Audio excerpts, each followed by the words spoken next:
তাফসীর মাহফিল CHP।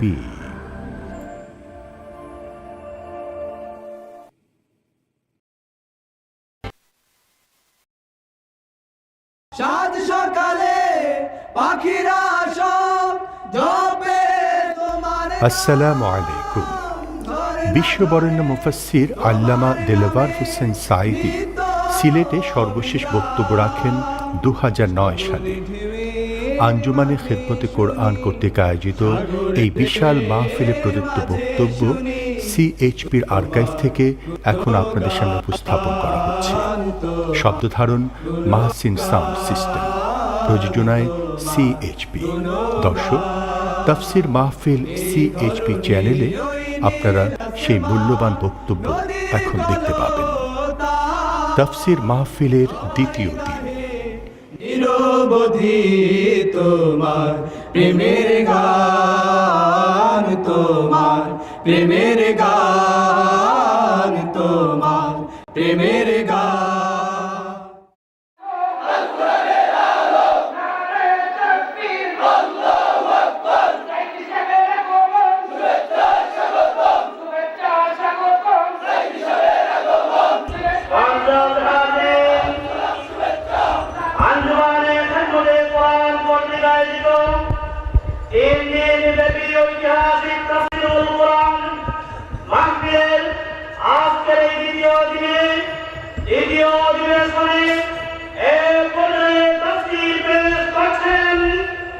আন্তর্জাতিক খ্যাতি সম্পন্ন মুফাসসিরে কোরআন, বিশিষ্ট ইসলামী চিন্তাবিদ, তরজুমানুল কোরআন আল্লামা দেলওয়ার হোসেন সাঈদী।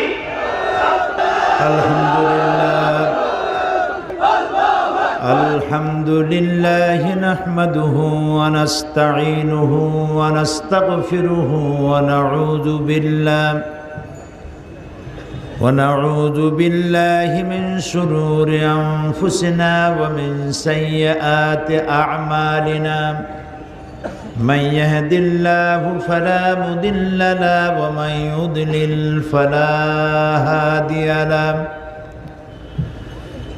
ونشهد أن لا إله إلا الله وحده لا شريك له. ونشهد أن سيدنا وحبيبنا ومولانا محمدا عبده ورسوله الذي أرسله بالحق بشيرا ونذيرا وداعيا إلى الله بإذنه وسراجا منيرا.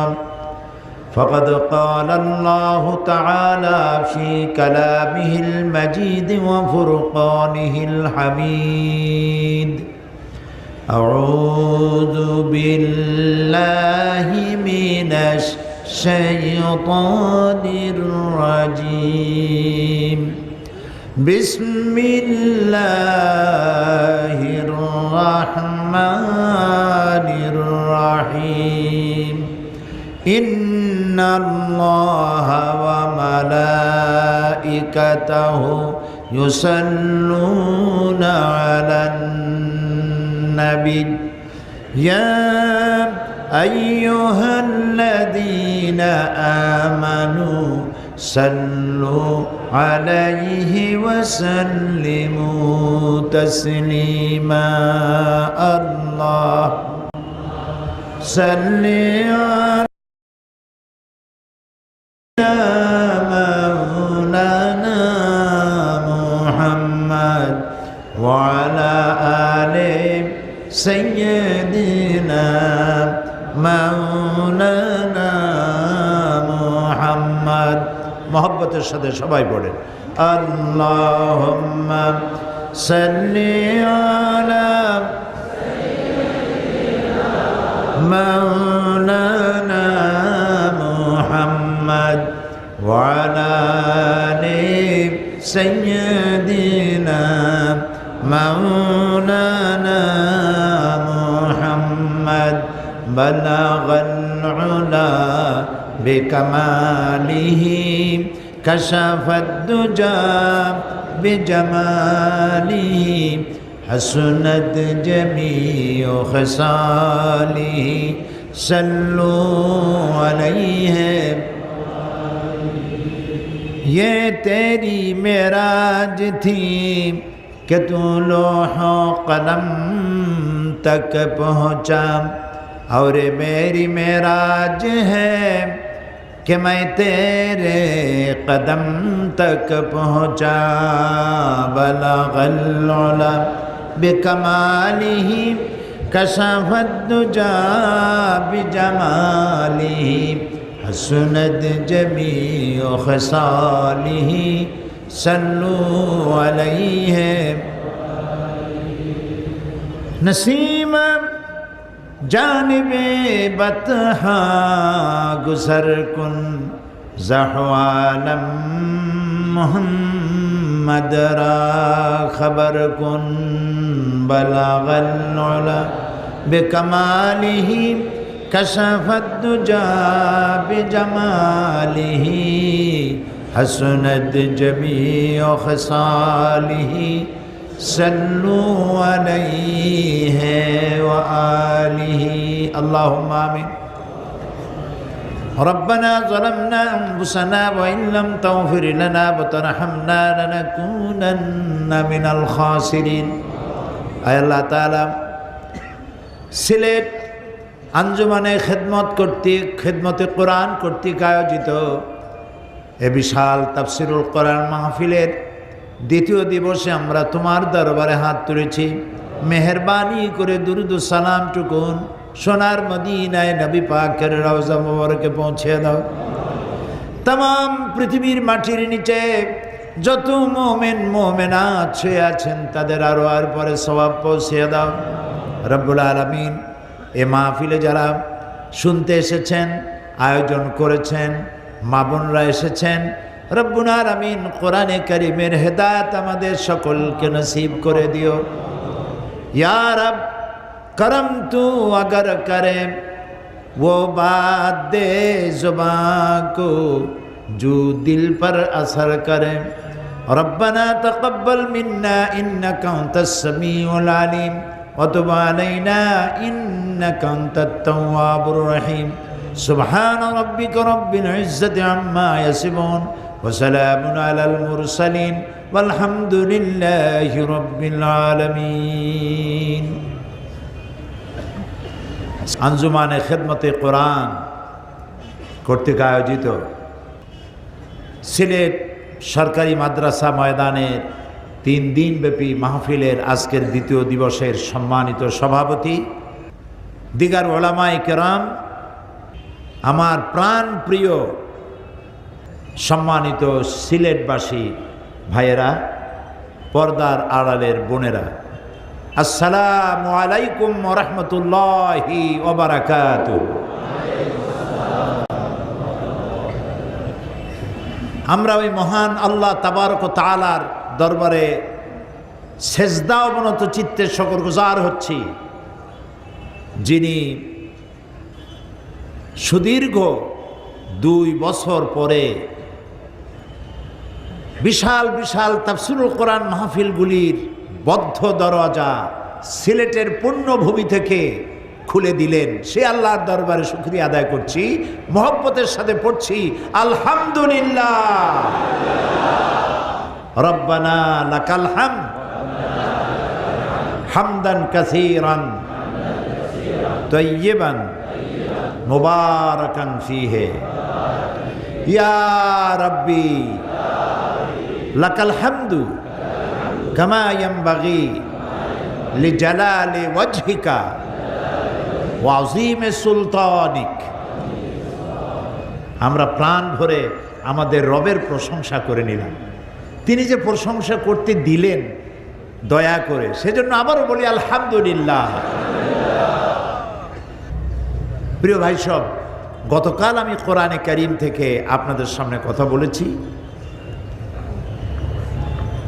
এবং আজকেও বলবো বেমাশিয়াতিল্লাহ তাআলা তবে এটা ঠিক আমার কাছে কোনো ইলম নেই সুবহানাকা লা ইলমা লানা ইল্লা মা আল্লামতানা আলাইহি তাওয়াক্কালতু ওয়া ইলাইহি উনীব আমার রব, আমার মুনিব, তিনি যদি আমাকে বলার তৌফিক দেন তাহলেই আমি কিছু বলতে পারবো, নইলে আমার কাছে এমন কিছুই নাই যা এই বিরাট জনগোষ্ঠীকে আমি শোনাতে পারি। আল্লাহ তাআলা দয়া করে আমাদেরকে বলার তৌফিক দিন, শোনার তৌফিক দিন, বোঝার তৌফিক দিন, আমল করার তৌফিক দিন। এ কোরআনের হক আদায় করা সম্ভবপর নয়। বিশাল কিতাব, আজিম কিতাব। এই কিতাব সম্পর্কে এই কিতাবের মালিক বলেছেন, কুল বিফাদলিল্লাহি ওয়া বিরহমাতিহি ফাবিযালিকা ফালইফরাহু হুয়া খায়রুম মিম্মা ইয়াজমাউন। কুল বিফাদলিল্লাহি ওয়া বিরহমাতিহি, হে নবী আপনি বলুন এটি আল্লাহর পক্ষ থেকে তোমাদের জন্য করুণা, আল্লাহর দয়া, যেরকম একখানা কিতাব আল্লাহ তোমাদেরকে দান করেছেন। সুবহানাল্লাহ। এরকম আসতে বললেন সুবহানাল্লাহ। আল্লাহ বলছেন বলুন এরকম একখানা কিতাব যে আল্লাহ দিয়েছেন তোমাদেরকে, এটি আল্লাহর পক্ষ থেকে তোমাদের জন্য বিশেষ অনুগ্রহ।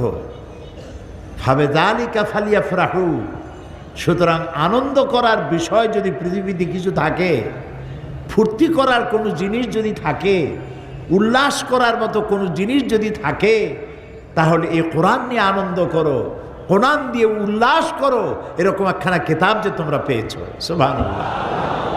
হুয়া খায়রুম মিম্মা ইয়াজমাউন, পৃথিবীর মানুষ যা কিছু অ্যাচিভ করেছে, যা কিছু অর্জন করেছে, কোরআন তার থেকে শ্রেয়।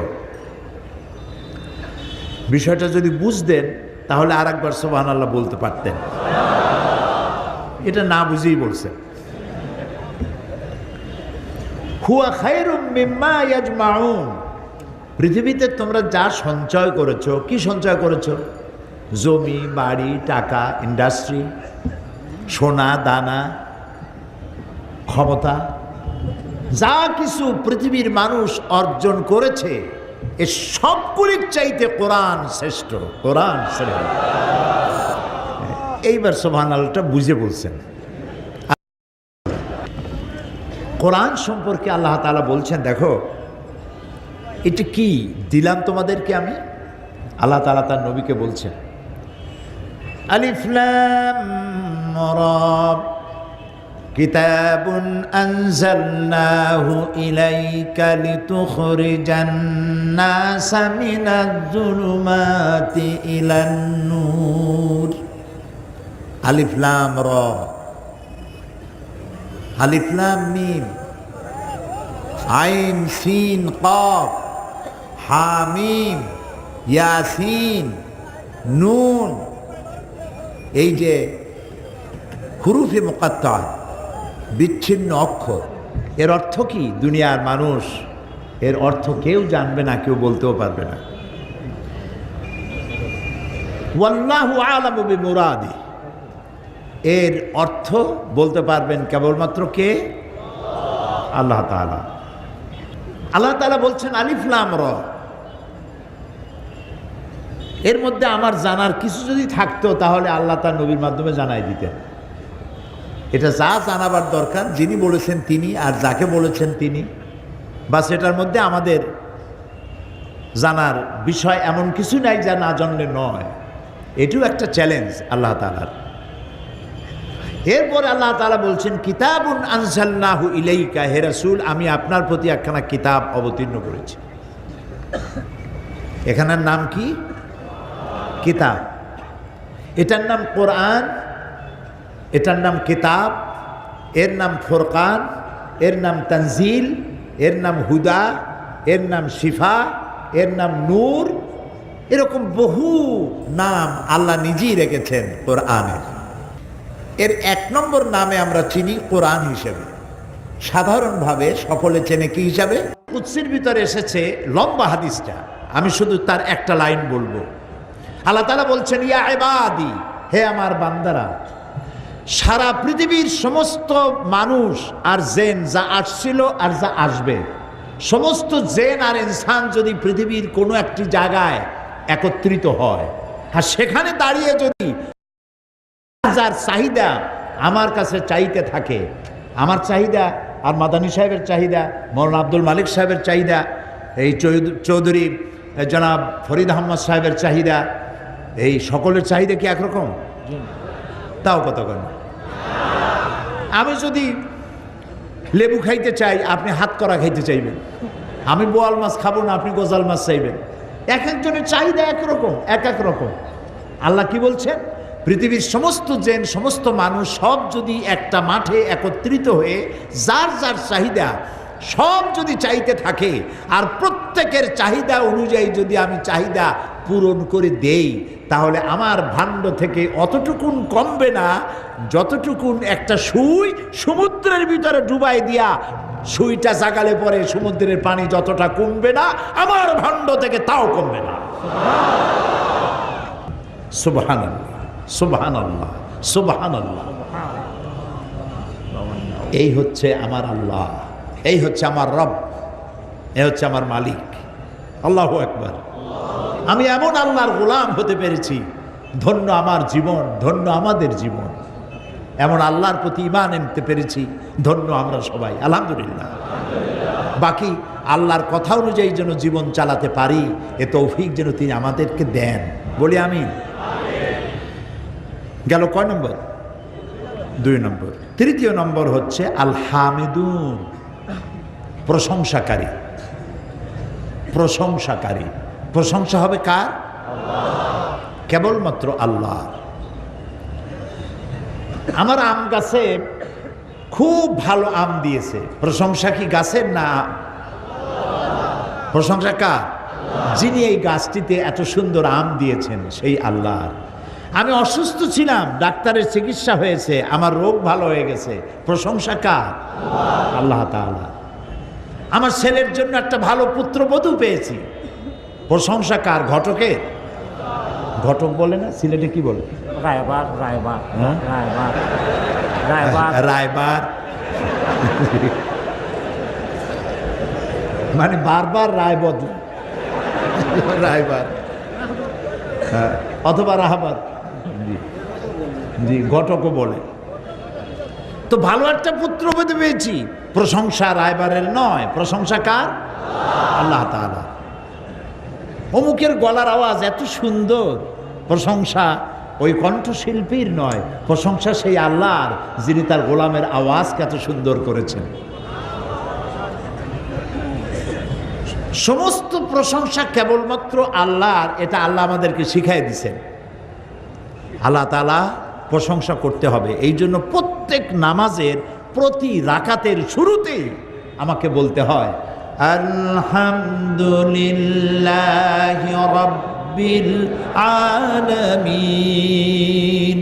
সবাই পড়েন আমার সাথে, আলহামদুলিল্লাহি রাব্বিল আলামিন।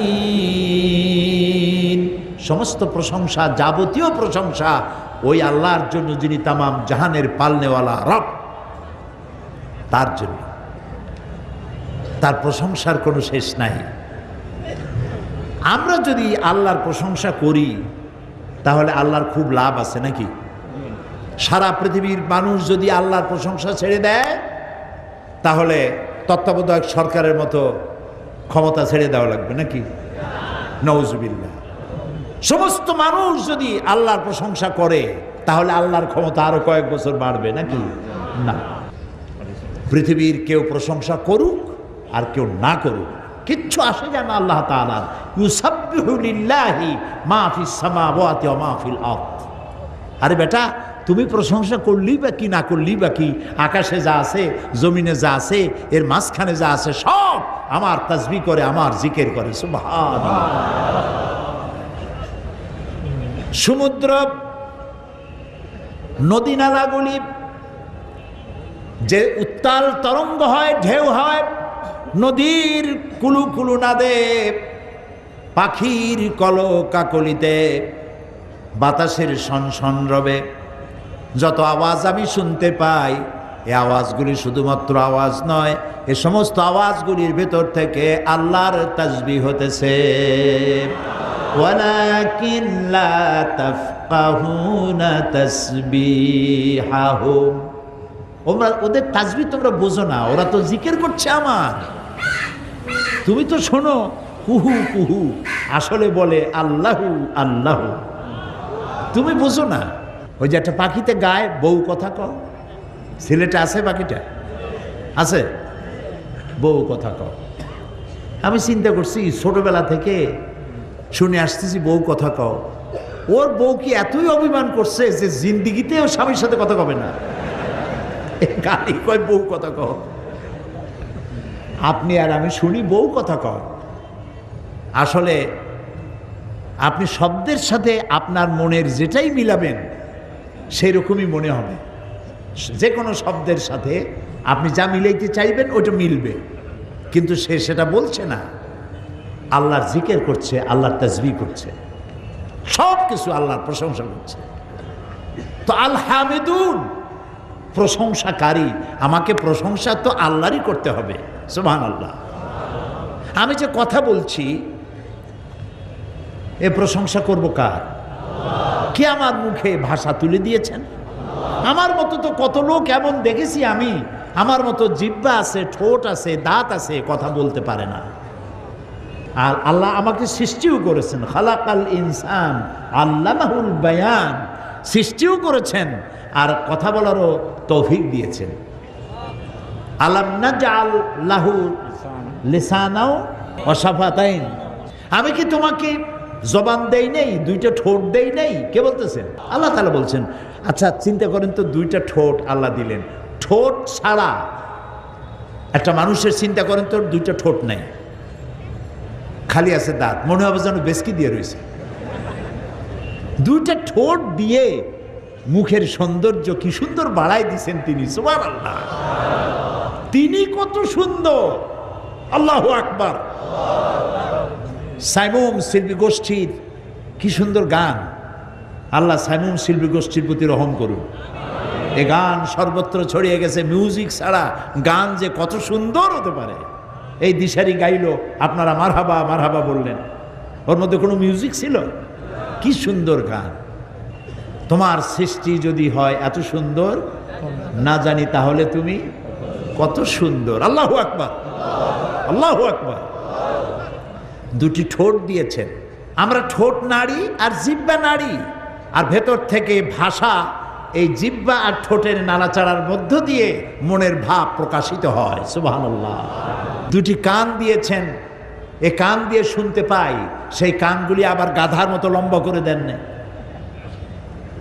মানুষের কান যতটুকুন করলে সৌন্দর্য বাড়ে ততটুকুন দিয়েছেন। এই কান যদি লম্বা হইতো, হায় রে আল্লাহ, পুলিশে টাইনিয়া লম্বা আরো করে দিত। ছোট ছোট কান দিছে আল্লাহ, সোনার কানটা হইতেছে, সুবহানাল্লাহ। কোন কি সুন্দর কান, দুইটা চোখ কি সুন্দর। চোখ দুটা দেখছেন? খালি তো দেখেন, একটু আয়নার দিকে তাকায় দেখেন কি সুন্দর। এই চোখের উপরে ভুরু, তার নিচে আবার হাড্ডি, চোখ দুটো সেফ সাইডে, যাতে করে আপনি ক্রিকেট খেলবেন, বল খেলবেন, আচার খাবেন।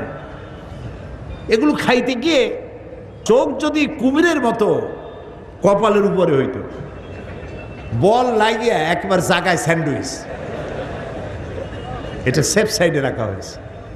আবার এর মধ্যে পানি রাখা হয়েছে, চোখের মধ্যে আবার পানি আছে, কান্নার পানি নয়, এমনি পানি আছে। আর আপনি আমি চোখে পলক দেই, পলকটা আপনি আর আমি ইচ্ছে করে মারি না, এমনিই অটোমেটিক পলক হয়। কেন? বাতাসের ভিতরে রয়েছে পলিউশন, এর অনেক জার্ম বাতাসের ভিতরে, অসংখ্য জার্ম। এই জার্মগুলি আপনার চোখের ক্ষতি করতে পারে, দৃষ্টিশক্তি নষ্ট করে দিতে পারে। সেজন্য আল্লাহ তাআলা চোখের মধ্যে এক প্রকারের মেডিসিন রেখেছেন। প্রতি মুহূর্তে চোখ পলক দিয়ে দিয়ে আল্লাহ তাআলা চোখকে ক্লিন করে দিচ্ছেন। আল হামিদুন, সেই আল্লাহর প্রশংসা করতে হবে যিনি চোখ দুটোকে এত সুন্দর করে দিয়েছেন, সুবহানাল্লাহ। জবান দিলেন কথা বলার জন্য, নাক দিলেন ঘ্রাণ নেওয়ার জন্য, আবার নাকটা মুখের এত কাছাকাছি দেওয়া হয়েছে যাতে করে মুখে খাবার দিলে নাক সার্টিফাই করবে, যে এটা খাস না, এটা 3 দিনের বাসি পচা ইলিশ। এই নাকটা যদি এখানে না হইয়া বডির আর কোনো জায়গায় হতো, দূরতম কোনো জায়গায়, তাহলে খাবারের লোকমা বানাইয়া পিঠে অথবা কোমরের কাছে না খইলে অদ্দূর নিয়ে জিজ্ঞেস করা লাগতো এটা খাওয়া যাবে কিনা। তুই আল্লাহর প্রশংসা করবেন না, কার প্রশংসা করবেন? সুবহানাল্লাহ বলবেন না? নাক দিয়ে, চোখ দিয়ে, কান দিয়ে, হাত দিয়ে, পাও দিয়ে কত সুন্দর করে দিয়েছেন। সুবহানাল্লাহ, সুবহানাল্লাহ, সুবহানাল্লাহ। হাতের মধ্যে আবার 5টা আঙ্গুল, এ 5টা আঙ্গুল সমান? সমান না। এই 5টা আঙ্গুল দিয়ে আপনাকে খেতে হয়। এই 5টা আঙ্গুল যখন আপনি খাবেন তখন কিন্তু 5টা আপনার সাহায্য করবে। ছোট লোক বড় লোক সব এক হয়ে যাবে, ঐক্যবদ্ধ হয়ে আপনাকে খাওয়াবে। আবার এই বৃদ্ধ আঙ্গুলিটা, এটা যদি না থাকতো, এটার অনেক ফাংশন আছে। এটা আমাদের দেশে যদি দেখানো হয় থাপ্পড় দেবে গালের উপরে, আর এটা লন্ডনে যদি না দেখান আপনাকে ইডিয়েট বলবে। আপনাকে ওভারটেক করার সুযোগ দিয়েছে, আপনি বলবেন তোমার এইটা, তার মানে সে মনে করলো আমাকে থ্যাংক ইউ দিয়েছে। এটার অনেক ফাংশন। আপনি খাবার তৈরি করবেন খাতে, আর এইটা দিয়ে ঠেলে মুখের মধ্যে দিবেন। সুবহানাল্লাহ, দেখছেন কাণ্ড? আপনি যত চিন্তা করবেন, গবেষণা করবেন, আল্লাহ তাআলা এই জন্য বলছেন লা আয়াতিন লিউলিল আলবাব। যারা উলুল আলবাব, যাদের মাথায় গিলু টিলু আছে, ওরা চিন্তা করে। আর যাদের গিলু নাই, জম্মের খাওয়া খায়, চিন্তা টিন্তা করে না, খালি খায়। কই ওলা মজা হইছে এখানে। মজা যে হইছে, মজা যিনি করে দিছেন তার প্রশংসা হতে হবে। 2টি পায়ের দিকে তাকান। পায়ের নিচের চামড়া, উপরের চামড়া একরকম না। পায়ের উপরের চামড়াটা যদি পায়ের তলায় দেওয়া হতো, প্রত্যেক দিন জুতার মতো হাফসুল করা লাগবে। অথচ পায়ের তলার চামড়াটা পুরু, উপরেরটা নরম। হাতের উপরেরটা নরম আর তালুরটা শক্ত। তালুর চামড়া যদি পুরু না হতো, মেয়ে লোকেরা রান্না করতে পারতো না, চুলার কাছে যাইতে পারতো না, কাজ করতে পারতো না, পুরুষেরাও কাজ করতে পারতো না। 2 দিন 1 দিন হাতুড়ি মারলেই হাতের চামড়া, গোশত উঠে সর্বনাশ হয়ে যাইত। তাহলে আমার আল্লাহ কত পরিকল্পনাকারী, কত সুন্দর তিনি, কত মহাপরিকল্পনাকারী। সুবহানাল্লাহ। কত বড় গাধা হইলে নাস্তিক হইতে পারে আমার মাথায় ঢোকে না। কত বড় গাধা, কপাল পোড়া। নাস্তিকদের মতো কপাল পোড়া আল্লাহর আকাশের নিচে জমিনের উপরে নাই। ইন্না শাররাদ দাওয়াবি ইনদাল্লাহি, আল্লাহর কাছে সৃষ্টি জগতের মধ্যে নিকৃষ্ট সৃষ্টি হচ্ছে ওরা। সুম্মুম বুকমুল্লাজি লা ইয়াকুলুন, যারা বোবা, বধির এবং কিছুই চিন্তা করে না, গবেষণা করে না। আপনি যত গবেষণা করবেন, চিন্তা করবেন, আপনার জন্য আল্লাহ তাআলা দরজা খুলে দিবেন চিন্তা গবেষণার। বেশি করে সেজদা দিতে ইচ্ছে করবে আল্লাহ তাআলাকে। সুবহানাল্লাহ। আল হামিদুন, আল্লাহর প্রশংসা করো। প্রশংসা যত করবেন তত কল্যাণ হবে। আল্লাহ তাআলা বলছেন লাইন শাকারতুম লাযীদান্নাকুম ওয়া লাইন কাফারতুম ইন্না আযাবি লাশাদীদ। লাইন শাকারতুম লাযীদান্নাকুম, তুমি যদি আমার শুকর আদায় করো, আমি তোমার অবশ্যই তোমাকে বাড়িয়ে দেব, নিয়ামত বাড়ায় দেব। শুকর আদায় করলে আল্লাহ বাড়ায় দেবেন। কি বাড়ায় দেবেন? এটা একটা অর্থ। এর 2টি অর্থ আছে। একটা অর্থ হচ্ছে নিয়ামত বাড়ায় দেব, আর একটা অর্থ হচ্ছে শুকর আদায় করার তৌফিক আরো বাড়ায় দেব। সুবহানাল্লাহ। লাইন শাকারতুম লাযীদান্নাকুম ওয়া লাইন কাফারতুম, আর যদি অকৃতজ্ঞ হও, শুকর যদি আদায় না করো, ইন্না আযাবি লাশাদীদ, তাহলে মনে রেখো নিশ্চয়ই আমার কঠিন শাস্তি তোমাদের জন্য অপেক্ষা করছে। শুকর আদায় করো, নিয়ামত বাড়ায় দেব। তাহলে হলো কি? তওবা করা, ইবাদত করা, প্রশংসা করা। কয়টা বলা হলো? তিনটা। এরপরে আল্লাহ তাআলা বলছেন as-সাইহুন। এই সাইহুনের অর্থ কোন কোন তাফসীরকারক বলেছেন সায়মুন, রোজা পালনকারী, কিন্তু অধিকাংশ মুফাসসির তারা বলেছেন ভ্রমণকারী। সাওমের কথা তো আল্লাহ সাওম হিসেবে কোরআনের মধ্যে বহু জায়গায় সাওম সিয়াম ব্যবহার করেছেন। সাইহুন শব্দের অর্থ করেছেন বহুল ক্ষেত্রে বড় বড় মুফাসসিরিনে কেরাম বলেছেন ভ্রমণকারী, পরিভ্রমণকারী। কি জন্য ভ্রমণ? দ্বীনের দাওয়াত নিয়ে ভ্রমণ, আল্লাহর দ্বীনের এই দাওয়াত নিয়ে ছড়িয়ে পড়া, বিশ্বময় দ্বীনের দাওয়াত নিয়ে ছড়িয়ে পড়া। এটা হলো মুমিনের চতুর্থ বৈশিষ্ট্য। কয় নম্বর বৈশিষ্ট্য বলুন? 4 নম্বরের বৈশিষ্ট্য হলো দ্বীনের দাওয়াত নিয়ে ছড়িয়ে পড়া। যেহেতু আমরা হচ্ছে উম্মতে দাওয়াত, আমরা কি বলেন? উম্মতে দাওয়াত। মুহাম্মদ সাল্লাল্লাহু আলাইহি সাল্লামের পরে আর কোন নবী আসবে? আর কোন কিতাব আসবে? নবীও আসবে না, কিতাবও আসবে না। মনে রাখুন, স্মরণে রাখুন, পৃথিবীতে কিয়ামতের দিন কোন মানুষ যদি আল্লাহর কাছে দাবি করে বসে যে আমি ইসলামের দাওয়াত পাই নাই, তাহলে দায়ী হতে হবে আমাদেরকে। দায়ী হবে কারা? আমরা দায়ী হব, কারণ আমরা হচ্ছে উম্মতে দাওয়াত। মানুষের কাছে দাওয়াত পৌঁছানো আমার দায়িত্ব। এ ব্যাপারে সূরা আন-নাহলের ভিতরে আল্লাহ তাআলা বলছেন, সূরা আন-নাহল 126 নম্বর আয়াত। কি বলছেন আল্লাহ তাআলা? উদউ ইলা সাবিলি রাব্বিকা বিল হিকমাতি ওয়াল মাউইযাতিল হাসানাতি ওয়াজাদিলহুম বিল্লাতি হিয়া আহসান ইন্না রাব্বাকা হুয়া আ'লামু বিমান দাল্লা আন সাবিলিহি ওয়া হুয়া আ'লামু বিল মুহতাদিন। মানুষদেরকে উদউ ইলা সাবিলি রাব্বিক, তোমার রবের দিকে মানুষদেরকে দাওয়াত দাও, ডাকো।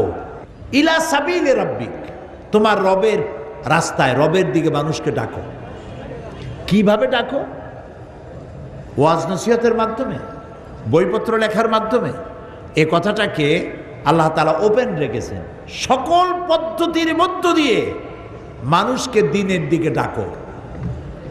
পৃথিবীতে যত নবী আল্লাহ পাঠিয়েছেন, সমস্ত নবী পাঠাবার উদ্দেশ্যই ছিল একামতে দ্বীন। উদ্দেশ্য কি ছিল? আর একামতে দ্বীনের জন্য দ্বিতীয় যে কাজটা তারা করেছেন সেটা হলো দাওয়াতে দ্বীন। দাওয়াতে দ্বীনের মাধ্যমে একামতে দ্বীনকে তারা প্রতিষ্ঠা করেছেন। সকল নবীরাই এই কাজ করেছেন। মুহাম্মাদুর রাসূলুল্লাহ বলেন সাল্লাল্লাহু আলাইহি ওয়াসাল্লাম, তার ১.৫ লক্ষ সাহাবী ছিল। ১,২০,০০০ বা ২৫,০০০-এর মতো সাহাবী থাকাকালীন সময় তিনি ইন্তেকাল করেছেন, দুনিয়া থেকে বিদায় গ্রহণ করেছেন। এখন এই ১.৫ লক্ষ সাহাবীদের ২০,০০০ সাহাবীদের কবর জাজিরাতুল আরব, আরব উপদ্বীপে ২০,০০০ সাহাবীর কবর আছে কিনা সন্দেহ।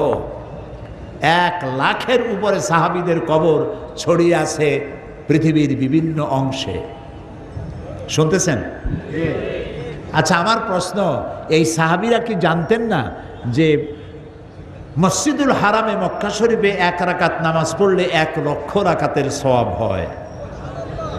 এটা কি জানতেন না তারা? একবার আল্লাহ বললে ১ লক্ষ বার আল্লাহ বলার সমান হয়।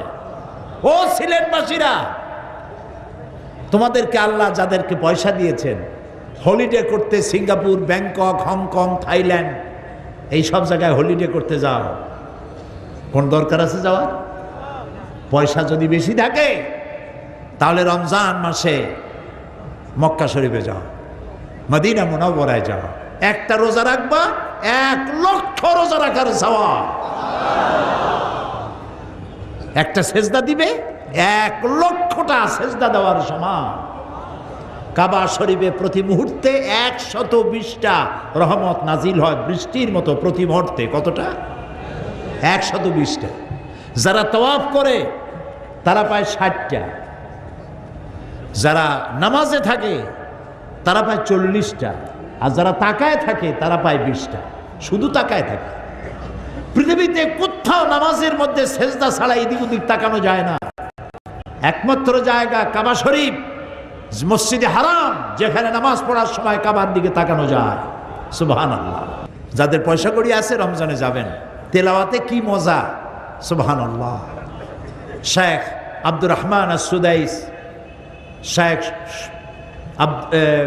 সৌদ আশ-শুরাইম, আব্দুল্লাহ আল জাহনি তেলাওয়াত যখন করতে থাকে মনে হয় কোরআন নাজিল হইতেছে। পৃথিবীতে কোথাও নামাজের মধ্যে কান্দাকাটি হয় না। ব্যক্তিগতভাবে কেউ কানলে সেটা ভিন্ন কথা, কিন্তু মসজিদে হারাম আল মক্কি, মসজিদুল হারাম আন নববিয়া শরীফ, মদিনা আল মুনাওয়ারা, নামাজের মধ্যে কি কান্দাকাটি হয় যাদের কপাল ভালো যায় দেখেছেন। চোখের পানি রক্ষা করা কঠিন, মানুষ কান্নার রোল পড়ে যায়। 30 মিনিট 40 মিনিট মোনাজাত লম্বা হয় নামাজের মধ্যে, আর মোনাজাতের মধ্যে গিয়ে শেষে গিয়ে বলতে থাকে আল্লাহুম্মা লা তারুদ্দানা খাইবিন, আল্লাহুম্মা লা তারুদ্দানা খাইবিন। আল্লাহ তাআলা একেবারে কিছু না দিয়া খালি হাতে আমাদের ফেরত দিও না। কাবার সামনে রেখে মোনাজাত হচ্ছে। সাহাবায়ে কেরাম কি এটা জানতেন না যে কাবা শরীফে নামাজ পড়লে, মসজিদে নববীতে নামাজ পড়লে এত সওয়াব হয়? জানতেন না তারা? তারপরেও তারা যে বাইরে চলে গেলেন, কবর হলো রাশিয়ায়, কবর হলো চায়নায়, কবর হলো ইন্দোনেশিয়ায়, বিভিন্ন দেশে কবর হলো তাদের কি জন্য? নবীর নির্দেশে, আল্লাহর নির্দেশে আমার দাওয়াত নিয়ে ছড়িয়ে পড়ো বিশ্বময়, সারা দুনিয়ায় ছড়িয়ে পড়ো। কারণ এই দাওয়াত ছাড়া মানুষ সঠিক পথে আসতে পারবে না। সঠিক পথে আনার জন্য দাওয়াতে দিন, দিনের দাওয়াত নিয়ে ছড়িয়ে পড়ো। দাওয়াতটা কিভাবে দেবে সেটা আল্লাহ তাআলা বলছেন বিল হিকমা, হিকমতের সাথে দাওয়াত দিবে, কৌশলের সাথে দাওয়াত দিবে। হিকমা কি? হিকমার যতগুলি তাফসীর আমি দেখেছি তার মধ্যে আমি যে সিদ্ধান্তে পৌঁছেছি তাফসীরগুলি দেখে, সেটা হচ্ছে এই যে হিকমা বলতে অনেক কিছু বুঝায়, কিন্তু মূল যে কথাটা সেটা হলো হিকমা হলো নবী করিম সাল্লাল্লাহু আলাইহি ওয়াসাল্লামের আখলাকে হামিদা, তার উন্নত চরিত্র, তার উদারতা, তার ভালোবাসা, তার দাওয়াতের পদ্ধতি, এটাই হিকমার অন্তর্ভুক্ত। আর একটা হিকমত হতে পারে যে দাওয়াত আপনি যাকে দিচ্ছেন তার আকল অনুযায়ী দাওয়াতটা পেশ করবেন। আপনি যে যা বোঝে না আন্দাজে তা বুঝাইতে যাইয়েন না, তাহলে বেকার হবে, সে বুঝবেই না। তবে সবথেকে বড় কথা হলো মানুষকে দিনের দাওয়াত দিতে হবে হিকমতের সাথে। আর হিকমতটা রাসূল যেভাবে অনুসরণ করেছেন সেটা কি? আল্লাহ রাব্বুল আলামিন বলেন ফাবিমা রাহমাতিম মিনাল্লাহি লিনতা লাহুম ওয়ালাউ কুনতা ফাদ্দান গালিদাল কলবি লানফাদ্দু মিন হাওলিক। হে রাসূল, আপনার প্রতি আল্লাহর করুণা হচ্ছে এই যে আল্লাহ তাআলা আপনার মনটাকে, হৃদয়টাকে, কলিজাটাকে নরম করে দিয়েছেন। তাই যারাই আপনার কাছে আসে একেবারে লেগে যায়। সুবহানাল্লাহ। আর যদি আপনার দিলটা কঠিন হতো তাহলে মানুষ আপনার কাছ থেকে সরে যেত। দাওয়াত দিবেন আপনি মানুষকে উত্তম ভাষায় ধমক দিয়ে নয়, তর্জন গর্জন করে নয়। আল্লাহ তাআলা মুসা আলাইহিস সালামকে বলছেন ইযহাব ইলা ফিরআউনা ইন্নাহু তাগা, ফিরআউনের কাছে যাও আর দিনের দাওয়াত দাও। ওয়াকুলা লাহু কাওলান লাইয়িনা, এর নরম ভাষায় কথা কইও। প্রেসিডেন্ট তো নরম ভাষায় কথা কইও, আল্লাহ শিখাই দিলেন। ইব্রাহিম আলাইহিস সালাম তার পিতাকে দাওয়াত দিলেন। ইব্রাহিম আলাইহিস সালাম কি? আবুল আম্বিয়া, সমস্ত নবীদের বাপ, গোটা মিল্লাতের, মুসলিম মিল্লাতের বাপ তো বটেই। আল্লাহ তাআলা তাকে বলেছেন ইন্নী জাইলু কালিন নাসে ইমামা, পৃথিবীর সমস্ত মানুষের জন্য আমি তোমাকে ইমাম বানালাম, নেতা বানালাম। সুবহানাল্লাহ। তিনি তার পিতাকে বলছেন ইয়া আবাতি, হে আমার আব্বা, আমার কাছে এমন ইলম আসছে যা আপনার কাছে আসে নাই। ফাত্তাবিউনি আহাদিকা সিরাতান সাবিয়্যা, আমি আপনাকে সহজ রাস্তা বলে দেব, আমার কাছে এমন ইলম আছে। ইউসুফ আলাইহিস সালাম জেলখানায় ছিলেন। কোথায় ছিলেন? দুইজনে স্বপ্ন দেখলো। তারা ইউসুফ আলাইহিস সালামকে ভালো লোক মনে করেছে। কোন নবীর কপালে লেখা ছিল না যে উনি নবী। আর কোন ফেরেশতা কোন নবীকে এসে বলেন নাই আমি আল্লাহর জিবরাইল, এই হলো তোমাদের নবী, দিয়ে গেলাম, এর ইত্তেবা করো। এরকম হয়েছে নাকি? হয় নাই। তাহলে নবী চিনবে কি করে? নবীর আখলাক দিয়ে, চরিত্র দিয়ে। জেলখানার কয়েদিরা ইউসুফ আলাইহিস সালামকে চিনে ফেলেছেন, উনি আমাদের মতো সাধারণ মানুষ নন, নিশ্চয়ই তার মধ্যে অসাধারণ কোনো গুণাবলী আছে। যে স্বপ্ন আমরা দেখছি এর তাবির উনিই করতে পারবেন। এখন তাবির যখন জানতে আসলো, ইউসুফ আলাইহিস সালাম বুঝলেন যে এই লোক দুইটা তো আমার কাছে ঠেকা। এখন এই ঠেকাকে সামনে রেখে দাওয়াত দেওয়া দরকার। তিনি বললেন, হ্যাঁ, তোমরা যে স্বপ্ন দেখেছো এই তাবির আমি তোমাদের বলবো, তার আগে আমি তোমাদেরকে জানাতে চাই যে এই তাবির আমি শিখলাম কোত্থেকে, জানলাম কোত্থেকে। তিনি তখন তার রবের ব্যাখ্যা দিলেন আর বললেন, আরবাবুন মুতাফাররিকুনা খায়রুন আমিল্লাহিল ওয়াহিদিল কাহ্হার, অসংখ্য রবের দাসত্ব কবুল করা ভালো না এক পরাক্রমশালী আল্লাহ রাব্বুল আলামিনের দাসত্ব কবুল করা ভালো? কোনটা? তো আল্লাহ তাআলার দিনের দাওয়াতগুলি নবীরা এইভাবে পেশ করেছেন, মানুষের কাছে ধমক দিয়ে নয়, তর্জন দিয়ে নয়, গর্জন দিয়ে নয়, ভালোবাসা দিয়ে, উত্তম ব্যবহার দিয়ে দাওয়াত পেশ করেছেন। আজ আমার যুবক ছেলেরা আমার কথা শোনে না, আমি পিতা, আমার সন্তান আমার কথা শোনে না। এই অবস্থা সকলের কিনা বলেন? আমাকে দিয়ে একটা দৃষ্টান্ত দিলাম, এমন হতভাগ্য আমি হই নেই যে আমার ছেলেরা আমার কথা শোনে না। আমি একটা দৃষ্টান্ত দিলাম সকলকে। অনেক পিতা এখানে আছেন, সন্তানে কথা শোনে না, আছে না? বউতে কথা শোনে না, মেয়েতে কথা শোনে না, আছে না এমন? এই যে কথা শোনে না, তার পেছনেও আপনার অবহেলা এবং অবজ্ঞা আছে। আপনার অবহেলা এবং অবজ্ঞা কাজ করে আপনার অজান্তে, আপনি জানেন না। আপনি এও খবর রাখেন না আপনার ছেলে কোথায় যায়, আপনি এও খবর রাখেন না আপনার মেয়ে কোচিং করার নাম করে কোথায় যায়, আপনি এটাও জানেন না কম্পিউটার ব্রাউজিং করার জন্য সাইবার ক্যাফেতে গিয়ে আপনার সন্তান কি দেখে। সংস্কৃতির নাম শুনে ছেলেরা দৌড়ায়। সংস্কৃতি সংস্কৃতি সংস্কৃতি মানে কি? সংস্কৃতি মানে হল ঢোল, ঢোল, তবলা, হারমোনিয়াম, গিটার, ফিটার, সারেগামা, পাতানিশা, বাবা নানু, মামু গালু। সংস্কৃতিও বোঝে নাই কারে কয় সংস্কৃতি। হায়রে কপাল পোড়া মুসলমান। সংস্কৃতি কি? সংস্কৃতি এটা আরবিতে বলা হয় সাকাফা, বাংলায় বলা হয় সংস্কৃতি, ইংরেজিতে বলা হয় কালচার। কালচারটা এখন আর কালচার নাই, এটা এখন ক্যান্সার হয়ে গেছে। সংস্কৃতি মানে হচ্ছে ওপেন কনসার্ট। সংস্কৃতির মানে হচ্ছে এখন তারা এই সংস্কৃতি কোথায় নিয়ে যেতে চাচ্ছে, তারা ঘোষণা করেছে বাংলাদেশের প্রত্যেকটি বিল্ডিং এর ছাদ হবে আমাদের ওপেন কনসার্টের কি স্টেজ। ছাদে উঠে লাভ হবে এখন, আপনার মাথায় উঠে। কোথায় উঠছে চিন্তা করেন। সংস্কৃতি ঢোল ডগর নয়, বাজনা নয়। সংস্কৃতি কি? সংস্কৃতি হচ্ছে একটি জাতির আচার আচরণের বহিঃপ্রকাশ। সংস্কৃতি জীবনের বিশাল অঙ্গন। সংস্কৃতি বাদ দিয়ে কোনো জাতি বাঁচতে পারে না। আমার সংস্কৃতি কি?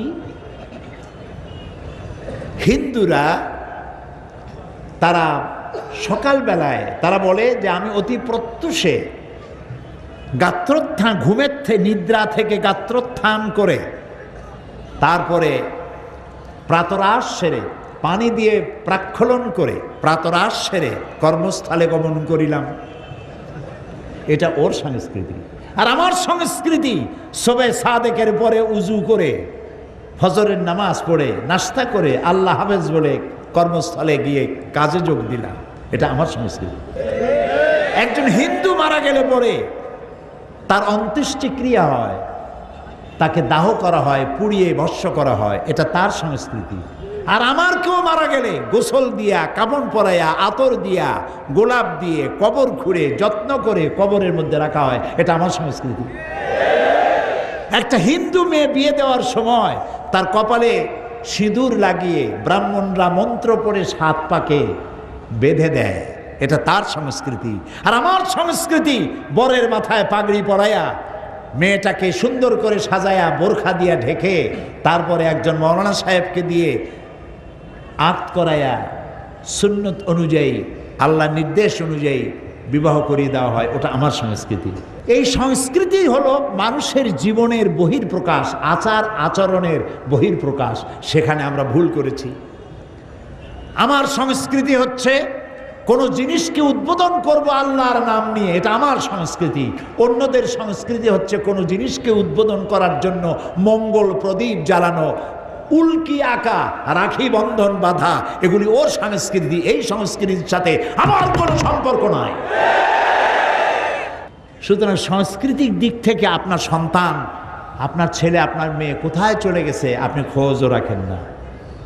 তাহাজ্জুদ আপনি পড়েন ঠিকই, ফজরের নামাজও জামাতে গিয়ে পড়েন ঠিকই, আলেম ওলামাদেরকেও সম্মান করেন ঠিকই, কিন্তু আপনার ঘরে যে আগুন লেগেছে আপনি টের পান নাই। ইস ঘর কো আগ লাগি হে ইস ঘর কি চেরাগ সে, এ ঘরে আগুন লাগছে এই ঘরের চেরাগ দিয়ে, বাইরের থেকে আগুন আসে নাই। আপনি সাবধান হন নাই, এই জন্য আপনার ছেলে আপনার মেয়ে নষ্ট হয়ে গেছে, আপনি টের পান নাই। আপনার অজান্তেই সব শেষ হয়ে গেছে। আপনার মোবাইল টেলিফোন দিয়ে আপনার মেয়েটা শেষ হয়ে গেছে। অবিবাহিতা এ মেয়েটি, তার হাতে আপনি মোবাইল ধরিয়ে দিয়েছেন, মোবাইলের কোনো দোষ না, কিন্তু আপনাকে কন্ট্রোল করা দরকার ছিল কোন বয়স পর্যন্ত হলে পরে, কি পরিমাণ বিশ্বাসযোগ্যতা থাকলে পরে এটা দেওয়া যায়। এবং এই মোবাইল দিয়ে কিভাবে সর্বনাশ হচ্ছে, মোবাইল টেলিফোনে। সেদিন এক ইমাম বক্তৃতা করতেছিল মসজিদে, যে মোবাইল টেলিফোনে একটা যুবক ছেলে, সে বিবাহ করে নাই, তো তার সাথে একটা মেয়ে টেলিফোনে কথাবার্তা বলছে। সে টেলিফোনের ডাকও ভিন্ন কায়দার। ওই ইমাম সাহেব খুতবায় বললেন, সে ডাকটা ছিল হ্যালো। তো ওই হ্যালো শুনে ছেলেটা পাগল হয়ে গেছে। দীর্ঘদিন এই আলাপচারিতার মধ্যে বলছে, আচ্ছা তোমার সাথে দেখা হলো না, তুমি আসো। তো একটা জায়গা ঠিক করেছে। ছেলেটা জায়গা দেখে, সে মেয়ে তো না, কয়েক সন্তানের মা, কয় আমার মতো দুইটা পুরুষে কোলে নিয়ে চলতে পারে। এই যে সর্বনাশটা হলো মোবাইলের দ্বারা, ছেলে নষ্ট হলো, মেয়ে নষ্ট হলো। আমি কিন্তু আপনাদেরকে হাসির খোরাক দিচ্ছি না, ওয়াল্লাহি আমি আপনাকে বোঝার জন্য বলছি। আপনার ছেলে, আপনার মেয়ে এই টেলিফোন দিয়ে নষ্ট হয়ে যাচ্ছে। এটার উপরে আপনার নিয়ন্ত্রণ থাকা উচিত, নিয়ন্ত্রণ থাকা উচিত। মেয়ে তো বুঝতেছে না কার সাথে কথা বলতেছে। এক টিন এজার যারা, এই বয়সের একটা দোষ আছে, একের প্রতি অপরে আকৃষ্ট হওয়ার একটা প্রবণতা হয়।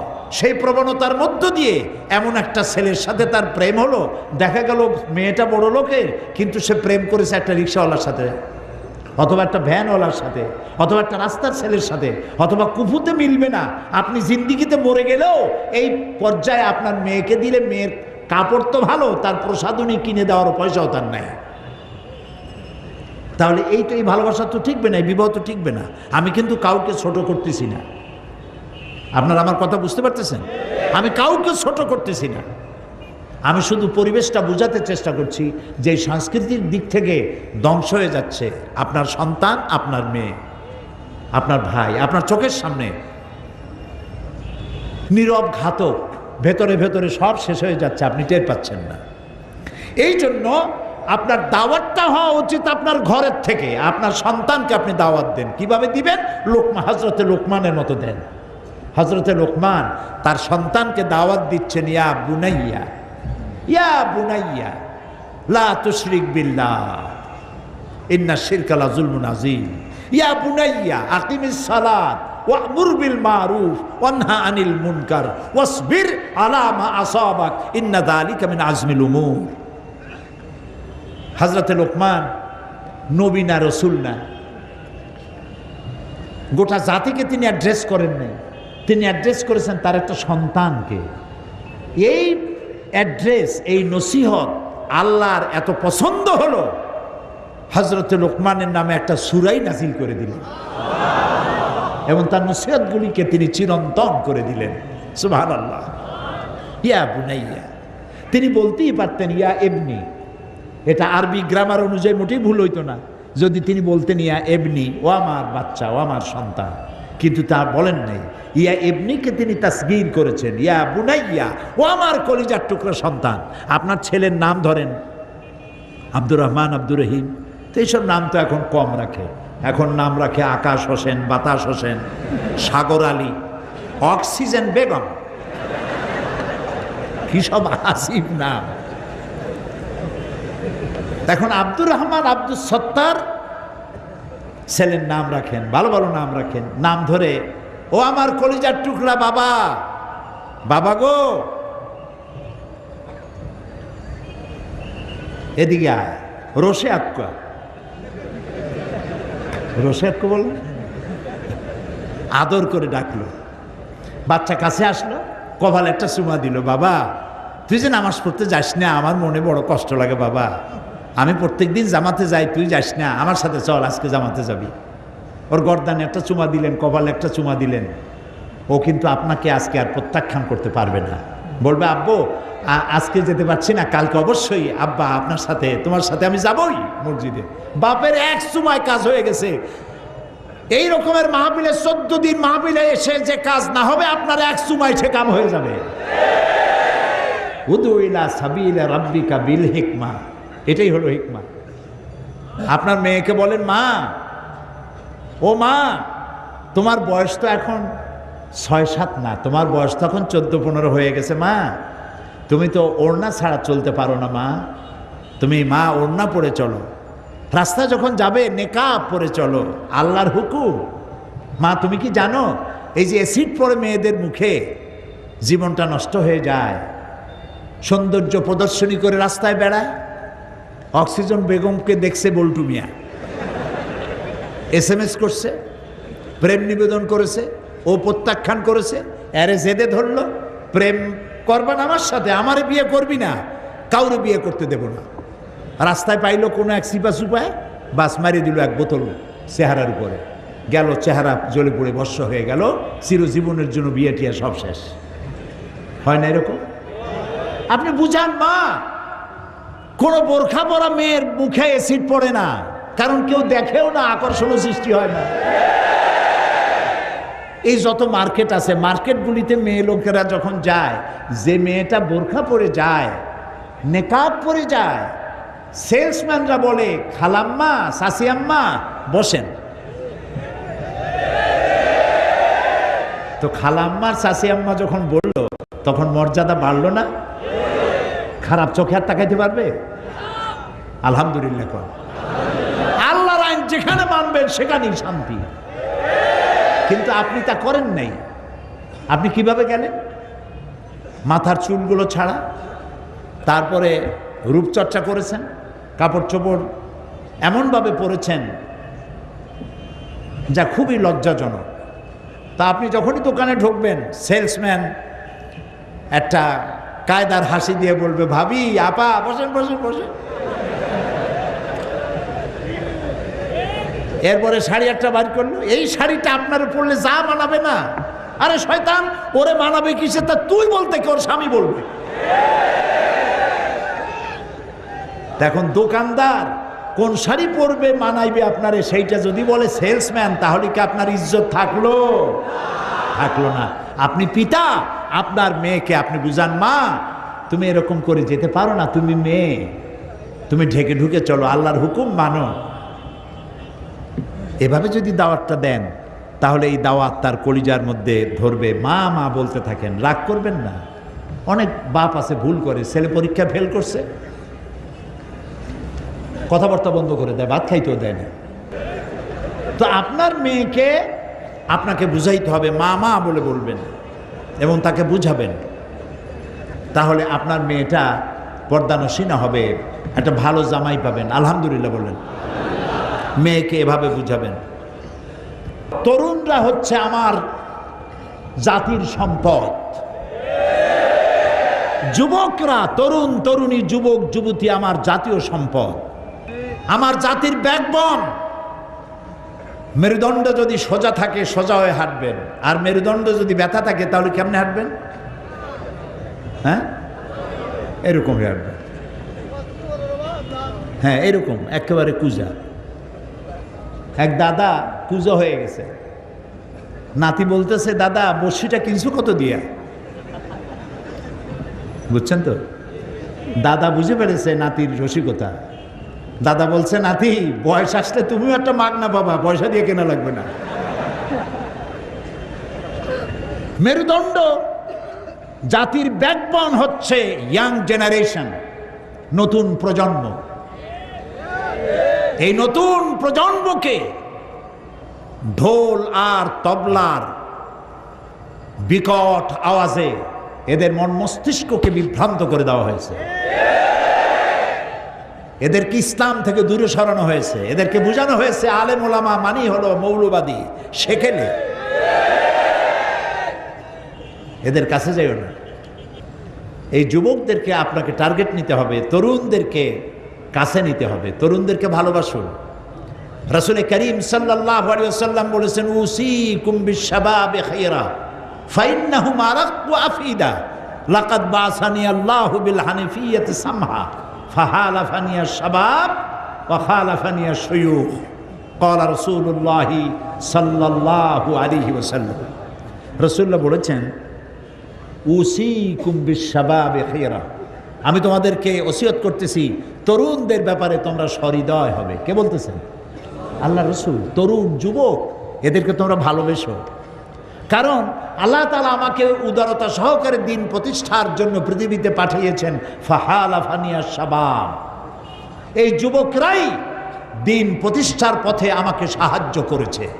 ওয়া খালাফানি আশ-শুয়ুখ, আর সব বুড়োরা আমার সাথে বিরোধিতা করেছে। এখন দেখেন, রসুলকে যারা সাহায্য করলো, সহযোগিতা করলো, তারা কারা? আম্মার, সুহাইব, বিলাল, ওমর, আবু বকর, আব্দুল্লাহ ইবনে রাওয়াহা, জুবাইর ইবনুল আওয়াম, আলী, আব্দুর রহমান ইবনে আউফ রিদওয়ানুল্লাহ তাআলা আলাইহিম আজমাইন, সব 40-এর নিচে বয়স। বয়স কত? নিচে 8.5, উপরে 36, বিলো 40। এরা সহযোগিতা করেছে, এদের রক্তের উপরে ইসলাম প্রতিষ্ঠিত হয়েছে। সুবহানাল্লাহ। আর যারা বিরোধিতা করেছে তারা কারা? সব 40 আবু জাহাল, আবু লাহাব, আবু সুফিয়ান, উতবা, শাইবা, মুগিরা, গোষ্ঠী সুদ্ধা, সব বুড়ো।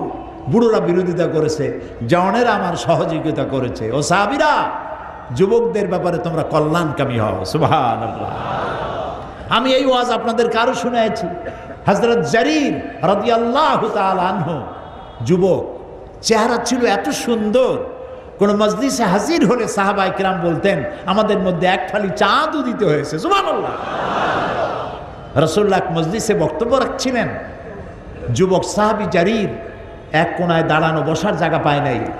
সকলের চোখ এড়াইছে, কিন্তু রাসূলের চোখ এড়ায় নাই। সুবহানাল্লাহ। নবী করিম সাল্লাল্লাহু আলাইহি ওয়াসাল্লাম নিজের গায়ের চাদর মোবারক খুলে ফিকে মারলেন জারীরের দিকে, বললেন, ইজলিস ইয়া জারীর, ও জারীর তুমি আমার চাদরের উপরে বসো। আল্লাহু আকবার। ফাকাব্বালাহা জারীর ওয়া দাম্মাহা ইলাই, হযরতে জারীর রাসূলের চাদর বুকের সাথে জড়ায় ধরলেন আর বারবার চুমা খাইতে লাগলেন। বললেন, ইয়া রাসূলুল্লাহ, আপনার চাদরে বসতে পারি? আপনি আমাকে সম্মানিত করেছেন। সুবহানাল্লাহ, সুবহানাল্লাহ। প্রিয় ভাইরা, যুবকদের প্রতি আপনারা দয়াদ্র হন। ছেলে পরীক্ষা ফেল করেছে, বাপেও কথা বলে না, মায়েও কথা বলে না। ছেলে 2-3 দিন মা বাপের এই অযত্ন, কথা বলে না ইত্যাদি দেখে বন্ধুদের সাথে গিয়ে মিলিত হলো, বন্ধুরা তাকে ইন্ডিয়ান ফিল্ম দেখাইলো, তারপরে আরো কিছু খাওয়াইলো। আপনারা স্বামী স্ত্রী 2 জন ফেল করছে বলে ছেলেটার প্রতি মেয়েটার প্রতি অভিমান করলেন, রাগ করলেন, কথা বললেন না। আপনি তো ছেলেটাকে সর্বনাশ করে দিলেন, মেয়েটাকে ঘর ছাড়া করে দিলেন। উচিত ছিল ওর মাথায় হাত দিয়ে, বাবা ফেল তো মানুষই করে, গাধায় তো আর পরীক্ষা দেয় না, পরীক্ষা তো মানুষই দেয়। একজনে শুনেছে, কয় ভাই আপনার ছেলে তো ফেল করছে, কয় আলহামদুলিল্লাহ। কয় ছেলে ফেল করলো তাও আলহামদুলিল্লাহ কন, পাবো না, ও যে ফেল করবে তাও তো আমি বুঝি নেই, ফেল করতেও তো একটা যোগ্যতা লাগে। তো বাবা তুই যে ফেল করছিস কোনো অসুবিধা নাই, আজকে বড় বোয়াল মাছ কিনে আনবো, খা, দুধ খা, কলা খা, আগামী বছর পরীক্ষা ভালো করবি ইনশাআল্লাহ। আমরা মা বাপ তোর জন্য দোয়া করব, তুই আগামী বছর ভালো পাস করবি। তাহলে ছেলেটার মনে যে কষ্ট ছিল, কষ্টটা থাকবে? তা আপনি তো ভুল করলেন, ভুল ট্রিটমেন্ট করলেন। লাগবে ইনজেকশন, আপনি করছেন অপারেশন। কাজী যুবকদের প্রতি আপনারা বিশেষভাবে আকৃষ্ট হন, তরুণদের প্রতি আকৃষ্ট হন, এদেরকে জায়গা করে দেন। হযরত আবু সাঈদ খুদরি রাদিয়াল্লাহু তাআলা আনহু বলেছেন, হাদিসে এসেছে যে যখন তিনি দেখতেন মজলিসের ভিতরে কোনো যুবক হেঁটে আসতেছে, তিনি বসা থেকে দাঁড়ায় যেতেন। সুবহানাল্লাহ। বসা থেকে দাঁড়ায় যেতেন আর বলতেন, মারহাবাম বিওসিয়্যতি রাসূলিল্লাহ সাল্লাল্লাহু আলাইহি ওয়াসাল্লাম, হে রাসূলের চলমান উপদেশ, চলমান উপদেশ, তোমাকে ওয়েলকাম করছি, মারহাবা, ওয়েলকাম। তোমার জন্য আল্লাহ তাআলা রাসূল আমাদেরকে ওসিয়ত করেছেন, আমারানা আন নাহফাজাল হাদিসা ওয়া নুওয়াসিয়া লাকুম ফিল মাজালিস। রাসূল আমাদেরকে তার হাদিসগুলি সংরক্ষণ করতে বলেছেন আর তোমাদের মতো যুবকদেরকে আমাদের মজলিসে জায়গা করে দিতে বলেছেন। আপনি যদি আপনার মজলিসে জায়গা করে না দেন, তাহলে ওর আবার আলাদা মজলিস আছে, জুয়ার আড্ডা আছে, সিনেমা হল আছে, ওপেন কনসার্ট আছে, সেই জায়গায় জায়গা হবে। সেই জন্য আপনার মজলিসে ওরে আপনি জায়গা করে দিবেন, সম্মান করবেন, ওরও একটা সম্মান আছে। তরুণদের প্রতি, যুবকদের প্রতি আকৃষ্ট করে দ্বীনের পথে যদি তাদের দাওয়াত দেন, বৃদ্ধদের বুদ্ধি, সম্পদশালীদের অর্থ আর যুবকদের শক্তি আর রক্ত, এই তিনটা জিনিস যদি একত্রিত হয়, ইসলামের বিজয় পৃথিবীর কেউ ঠেকাতে পারবে না।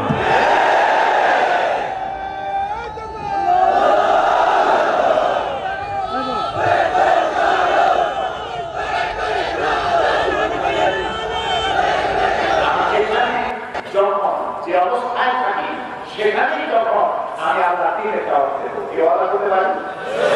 ওয়াদা করতে পারি? তাই আমি বলবো, যখন আমাদের রক্ত হবে, স্নান হবে, আমি বলবো ভাই আদান হয়ে গেছে, চলে ক্লাসে যাচ্ছি, নামাজের সময় হয়ে গেছে।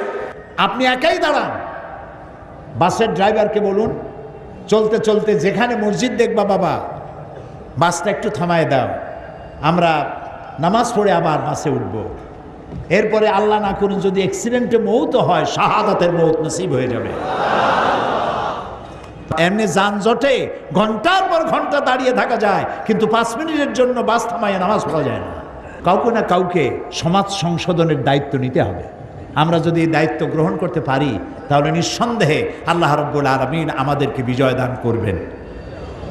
8টি বৈশিষ্ট্যের কয়টা বললাম? 4টা। খুব জরুরি না ভাই কথাগুলো? আলহামদুলিল্লাহ। আরো জরুরি কথা সামনে আগামীকাল বলা হবে, যদি আল্লাহ তাআলা বলান, বলি আমিন। এখন মোনাজাত করব, মোনাজাতের জন্য দাঁড়ানো ভাইরা বসে, এবং আগামীকাল হবে আখেরি মোনাজাত। এই মোনাজাতে শামিল হওয়ার জন্য সবাই ছুটে আসবেন আগের ভাগেই। আল্লাহুম্মা আমিন। রব্বানা যালামনা আনফুসানা ওয়া ইন লাম তাগফির লানা ওয়া তারহামনা লানাকুনান্না মিনাল খাসিরিন। আয় আল্লাহ তাআলা, হাজার হাজার মুসলমান নরনারী সিলেটের এই ময়দানে তোমার দরবারে গুনার বোঝা নিয়ে হাত তুলেছি, মেহেরবানি করে আমাদের জিন্দেগির গুনাহ খাতা মাফ করে দাও। আয় আল্লাহ তাআলা, আমাদের মা বাপ যাদের দুনিয়া থেকে বিদায় হয়ে গেছে, কবরগুলিকে জান্নাতের টুকরায় পরিণত করে দাও রব্বুল আলামিন। তাম পৃথিবীতে মুসলমানেরা যত জায়গায় বিপদে আছে, মুসিবতে আছে, আল্লাহ সমস্ত বিপদগ্রস্ত মুসলমানদেরকে তুমি সাহায্য করো রব্বুল আলামিন। ফিলিস্তিনি মুসলমানদেরকে ইহুদিরা মেরে মেরে শেষ করে ফেললো, তাদের সাহায্য করার কেউ নাই, আজ কেউ কথা বলে না তাদের জন্য। আল্লাহ তাআলা ফিলিস্তিনিদেরকে তুমি সাহায্য করো, অভিশপ্ত ইহুদিদের উপরে গজব নাজিল করো আল্লাহ, তাদের উপরে লানত দাও, তাদের হাত থেকে দুনিয়ার মুসলমানদেরকে বাঁচাও। আয় আল্লাহ তাআলা, আঞ্জুমানে খেদমতে কোরআনকে কবুল করো। এই বিশাল মাহফিলের আয়োজন যারা করেছেন, অর্থকড়ি ব্যয় করেছেন, ঋণী হয়ে আছেন, সমস্ত শ্রোতা মণ্ডলীকে এই ঋণ পরিশোধ করার মতো পয়সা আল্লাহ তুমি দেওয়ার তৌফিক দান করো।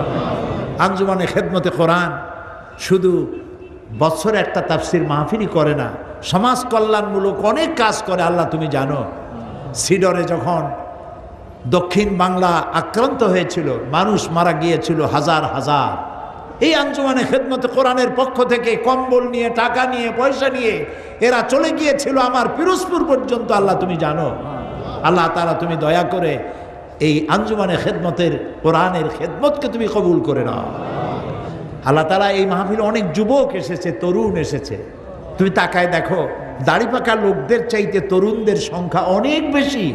আল্লাহ তুমি আমাদের তরুণদেরকে আমাদের কোলে ফিরাইয়া দাও, রসুলের কোলে ফিরাইয়া দাও, ইসলামের কোলে ফিরাইয়া দাও। আল্লাহ তাআলা আমাদের তরুণ তরুণী, আমাদের যুবক যুবতী, আমাদের সম্পদ, আল্লাহ তাআলা এগুলি নষ্ট হয়ে যাচ্ছে বামপন্থীদের কারণে। আল্লাহ তুমি দয়া করে এদেরকে তোমার ডান দিকে নিয়ে আসো। আল্লাহ তাআলা কোরআনের দিকে নিয়ে আসো, কোরআন বোঝার প্রতি আকর্ষণ সৃষ্টি করে দাও রব্বুল আলামিন। এই সিলেটের ময়দানে বিগত 30-32 বছর কোরআনের তাফসিরের মাহফিল এই ময়দানে হয়েছে। তখন থেকে নিয়ে পর্যন্ত যারা বেঁচে ছিলেন আর যারা মারা গেছেন এ মাহফিলে আসতেন, সাহায্য করতেন, আজ তারা বেঁচে নাই বহু লোক। আল্লাহ তুমি তাদের কবরগুলিকে কোরআনের নূর দিয়া ভরে দাও। হায় আল্লাহ তাআলা 30 পারা কোরআন শরীফ সহি করে তেলাওয়াতের তৌফিক দাও। আমার জাতিকে কোরআন বোঝার তৌফিক দাও, কোরআনের আন্দোলনে শামিল হওয়ার তৌফিক দান করে দাও। আল্লাহ তাআলা আমি জানি না কার মনে কি দুঃখ আছে, ব্যথা আছে, প্রত্যেকের দিলের ব্যথা দূর করে দিয়ে দিলকে ঠান্ডা করে দাও।